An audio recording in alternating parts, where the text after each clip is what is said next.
servan delle azzurre sorelline, il nome e la sembianza.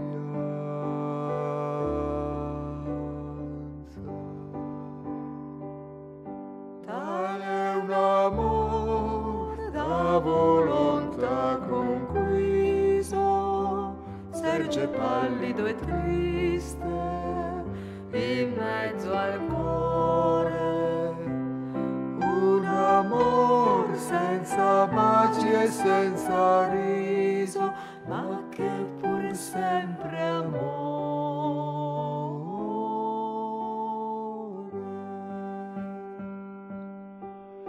Amore.